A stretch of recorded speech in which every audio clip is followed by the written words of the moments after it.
నమో భగవతే వాసుదేవాయ. ఆత్మబంధువులందరికీ నమస్కారం. 256వ నామం వృషాహి. వృష అంటే ధర్మం అని ఇక్కడ చెప్తూ ధర్మరూపమైన యజ్ఞస్వరూపుడు వృషాహి అన్నారు. వృష అంటే ధర్మం అని చెప్పి ఆ ధర్మస్వరూపమైన యజ్ఞస్వరూపుడు గనక భగవంతుడు వృషాహి అన్నారని చెప్పారు. ఇంకా వృష అంటే పుణ్యం. వృష అంటే పుణ్యం. అహహ అంటే రోజు, అంటే మరి పుణ్యప్రదమైన రోజు, పుణ్యమైన ఉత్సవ దినం కలిగించేవాడు గనక వృషాహి అన్నారని చెప్పారు. మరి ఏ రోజుకు ఆ రోజు అన్నీ మంచి రోజులే, అన్నీ శుభదినాలే. ఎందుకు శుభదినాలు అవుతాయంటే భగవంతుని స్మరిస్తూ ఉంటే ఆ స్మరించిన గడియలు శుభగడియలు, స్మరించిన రోజులు శుభదినాలు మనకి శుభాన్ని కలిగించేటువంటి శుభమైన పుణ్యప్రదమైన రోజుల కింద అవుతాయి. మరి ద్వాదశాహం సప్తాహం అంటే ఉత్సవాలని వృషాహాలు అంటారు. మరి సప్తాహం భాగవత సప్తాహం, భగవద్గీత సప్తాహం, అలా అనేక సప్తాహాలు 7 రోజులు అఖండంగా చేసేటువంటి వాటిని సప్తాహం అంటారు. ఈ సప్తాహాలు జరిపించే మరి సప్తాహం జరుగుతుంది అంటే 7 రోజులు పుణ్యదినాలే, 7 రోజులు భగవత్ స్మరణతో గడిచేటువంటి శుభ గడియలే, శుభ రోజులే. అలాగే అందుకని వాటిని వృషాహాలు అంటారు. ద్వాదశాహం అంటే 12 రోజులు, సప్తాహం అంటే 7 రోజులు ఉత్సవాలుగా చేస్తారు. ఆ రోజుల్లో పూజలు అందుకునేటువంటి మహావిష్ణువు గనక వృషాహి అన్నారని శంకరుల వారు వ్యాఖ్యానించారు. మరి సమస్త మంగళాలకు అంకురార్పణ చేసే రోజున ధర్మస్వరూపంతో విరాజిల్లే స్వామిని వృషాహి అన్నారని పరాశరులు అన్నారు. మరి ఏ శుభప్రదమైన ఉత్సవం కానీ శుభకార్యం కానీ ఏది జరిగినా అంకురార్పణ చేసే రోజున పరమాత్మ ధర్మస్వరూపంతో విరాజిల్లుతాడు గనక ఆ స్వామిని వృషాహి అన్నారని పరాశరులు చెప్పారు. మరి ధర్మగుణంతో వ్యాపించే భగవంతుడు కనుక వృషాహి అన్నారని సత్యసంధులు గారు భావించారు. అంటే ధర్మగుణంతో, ధర్మమే అంతటా వ్యాపించేటువంటి ఆ శక్తి, ఆ భక్తి కలిగించి ధర్మగుణంతో ఆ వ్యాపించేటువంటి భగవంతుడు కనుక వృషాహి అన్నారని సత్యసంధుల వారు కూడా భావించారు. ధార్మికులు స్వామిని ఓం వృషాహిణే నమః అని స్తుతిస్తూ ఉన్నారు. ఇంకా ఇంకొక అర్థం ఏం చెప్పారో తెలుసుకుందాం. వృషాహి అంటే ధేనుకాసురుడు అనేటువంటి రాక్షసుణ్ణి పరమాత్మ కృష్ణావతారంలో పసిప్రాయంలోనే ధేనుకాసురుణ్ణి సంహరించాడు.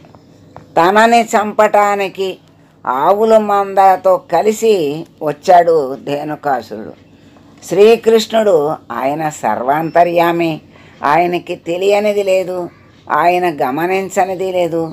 అందుకని శ్రీకృష్ణ పరమాత్మ చిన్నవాడైన ఆ ధేనుకాసురుణ్ణి గమనించాడు, గమనించి సంహరించాడు. మరి అందుకని వృషాహి అన్నారు. వేదముల యందు దీని రహస్యాన్ని వర్ణించబడింది. అంటే ధేనుకాసురుణ్ణి చంపినటువంటి ఆ రహస్యం వేదాల్లో వర్ణించబడింది. ఇది రాశి చక్రంలో విషయం. రాశి చక్రంలో వృషభం అని ఉంది, 2వ రాశి. ఈ రాశి నుండి వృశ్చిక రాశి వరకు గల రహస్యం దీంట్లో చెప్పబడింది. వృషాహి అంటే సర్పముగా ఉన్న వృషాహి అంటే సర్పము అని కూడా చెప్పారు కదా. వృషాహి అంటే సర్పముగా ఉన్న జీవి వృషభముగా పరిణామం చెందింది అని భావమట. సర్పముగా ఉన్న జీవి వృషభంగా మార్పు చెందింది. వృషభ రాశి ఎటువంటిది అంటే వీర్యవంతమైన పురుష శక్తికి సంకేతం.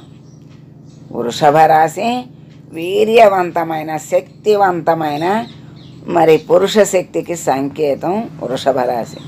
వృశ్చిక రాశి స్త్రీ స్వరూపం.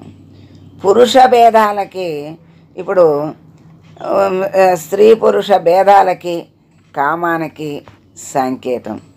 అంటే శక్తి లింగభేదంలోకి రూపాంతరం చెందటానికి ఇది గుర్తు అని.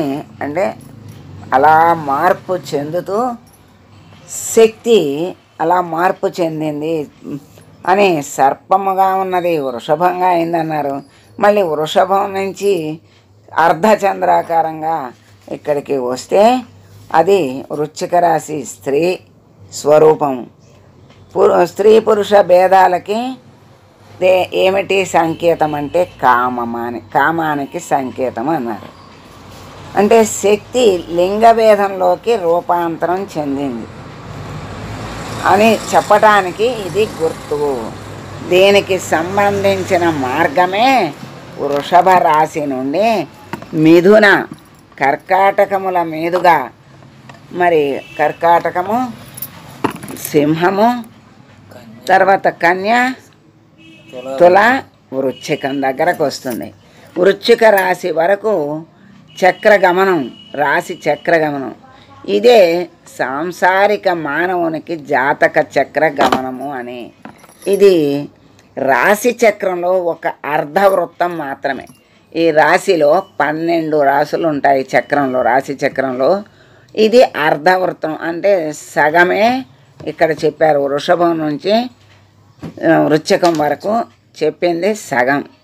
మరి ఒక అర్ధవృత్తం ఉంటుంది కదా, అది వృషభ రాశి నుండి మేషము మీనముల మీదుగా వృశ్చికం వరకు గల అపసవ్య మార్గం. అంటే ఇక్కడి నుంచి ఈ వృషభం నుంచి సవ్య మార్గంలో వృశ్చికం దాకా వచ్చింది సవ్య మార్గం. మళ్ళీ ఈ వృషభం నుంచి ఇటు తిరిగి ఎడం చేతేపుకు తిరిగి ఇక్కడికి వచ్చింది అపసవ్య మార్గం. 2 అర్ధవృత్తములే కానీ రెండు భాగాలుగా సవ్యము సగము, అపసవ్యము సగము అయింది. వృశ్చికం వరకు గల అపసవ్య మార్గం, దీన్ని ఏమంటారు? అపసవ్య మార్గాన్ని అప్రదక్షిణ మార్గము అంటారు. అంటే ప్రదక్షిణ అంటే సవ్య మార్గం, ఇది అప్రదక్షిణ అంటే అపసవ్య మార్గాన్ని అప్రదక్షిణ మార్గము అంటారు. ఈ మార్గంలో శక్తులు భౌతిక నామరూపాదులు బంధాలు తొలగి నిర్మలమైన ప్రజ్ఞగా మార్పు చెందుతుంది. వృషభ రాశి నుండి మేషము మీనముల మీదుగా వృశ్చికం వరకు గల అపసవ్య మార్గం అన్నారు కదా, దీన్నే అప్రదక్షిణ మార్గము అన్నారు. ఈ మార్గంలో శక్తులు భౌతికంగా ఉన్నటువంటి నామరూపాలు బంధాలు తొలగి నిర్మలమైన ప్రజ్ఞగా మార్పు చెందుతుంది అన్నారు. అంటే ఇక్కడ సాంసారిక మార్గము సవ్యం అన్నారు, అపసవ్యంగా తిరిగి వచ్చిన దాన్ని జ్ఞాన మార్గంగా చెప్పారు. అంటే అపసవ్యము అప్రదక్షిణ మార్గమే ఇక్కడ ప్రజ్ఞగా మారుతుంది, జ్ఞానముగా మారుతుంది. అంటే ప్రజ్ఞగా మార్పు చెందుతుంది అంటే కామము లేని దివ్య సృష్టి అందు ప్రజ్ఞ మేల్కొంటుంది.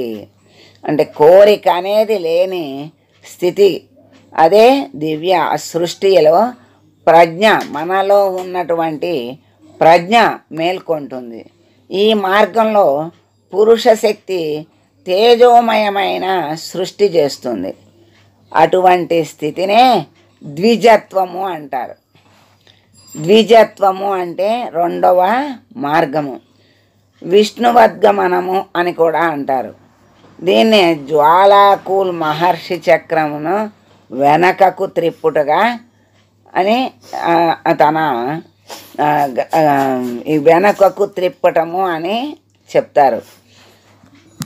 ఇప్పుడు సవ్య మార్గంలో సాంసారిక జీవనము, అపసవ్య మార్గములో జ్ఞాన మార్గం. జ్ఞానము ప్రజ్ఞ మేల్కొంటుంది. దీంట్లో పురుష శక్తి తేజోమయమైన సృష్టి చేస్తుంది. అటువంటి స్థితినే ద్విజత్వము అంటారు. ద్వి అంటే రెండు, జ అంటే జన్మ, ద్విజత్వము అంటే రెండవ జన్మ అంటారు. ఈ రెండవ జన్మ ఎత్తటము అంటే జ్ఞానము కలగటమే రెండవ జన్మ. జన్మలో జన్మ. మామూలుగా భౌతిక జన్మలో మరి గురువు దగ్గరకు ఎప్పుడైతే వెళ్ళి మరి జ్ఞానం కోసము గురువుని ఆశ్రయిస్తే ఆ గురువు ఎప్పుడైతే చేరదీసి మరి హస్తమస్తక సంయోగం చేసి మంత్రం చెప్తారో అప్పుడే ద్విజత్వం వచ్చినట్లు. అంటే రెండవ జన్మ, అంటే గురువుకి బిడ్డగా మారిపోయాడు. అదే రెండవ జన్మ, ద్విజత్వము అంటారు. ఈ మార్గంలో విష్ణు పదాన్ని పొందేటువంటి మార్గము ఇది. అలా దాని ద్వారా మనం పయనిస్తే మోక్షాన్ని కూడా పొందుతారు. ఈ చక్రాన్ని వెనక్కి తిప్పటము అంటారు. వెనకకు త్రిప్పటము అంటే బహిర్ముఖము అని అంతర్ముఖము అంటారు. అంతర్ముఖం అంటే ఇటు లోపలికి ముఖాన్ని వెనక్కి తిప్పటం అనే వస్తుంది కదా. బహిర్ముఖము అంటే బయటికి సవ్యంగా చూసాము అనుకుంటాం, అది సాంసారిక బంధంలో పడేస్తుంది. అంతర్ముఖము అంటే వెనుకకు త్రిప్పితే ఈ ముఖాన్ని లోపల ఉన్నదాన్ని ఎప్పుడైతే చూశాడో అప్పుడు ఆ పరమాత్మ ప్రజ్ఞ మేలుకుంటుంది, పరమాత్మ దర్శనం అవుతుంది, విష్ణు పదాన్ని కూడా పొందుతాడు అని మనకి ఈ వృషాహి నామము ద్వారా మనకి ఈ జ్ఞానోదయాన్ని చేశారు. చక్కని అర్థాన్ని మనకి తెలియజేశాడు భగవంతుడు. కనుక వృషాహి అంటే మరి రాక్షసుని సంహరించిన వాడు అని మనకి తెలుసు. ఆ రాక్షసుడు మనలో కామమే రాక్షసుడు. ఎప్పుడైతే అపసవ్యమైందో అంతర్ముఖమైందో అప్పుడు ఆ రాక్షసుని సంహరించిన క్షణమే అంతర్ముఖం అవుతుంది. ఆ ప్రజ్ఞ మేల్కొంటుంది, ఆ పరమాత్మ దర్శనము ముక్తి లభిస్తుంది. కనుక స్వామి వృషాహి నామి అయిన స్వామికి నమస్కారం చేసుకుంటూ, స్వామి మమ్మల్ని అంతర్ముఖం చేసి ప్రజ్ఞలు మేల్కొలిపి నీ స్వరూపముగా మాలో ఉన్నటువంటి ప్రజ్ఞను మేల్కొలిపి మమ్మల్ని జ్ఞానవంతులను చేసి మమ్మల్ని అనుగ్రహించి నీ దరికి చేర్చుకో స్వామి అని వేడుకుంటూ మంగళం పాడదాం. మంగళం కౌసలేంద్రాయ మహనీయ గుణాత్మనే సర్వలోక శరణ్యాయ సాధురూపాయ మంగళం. ఓ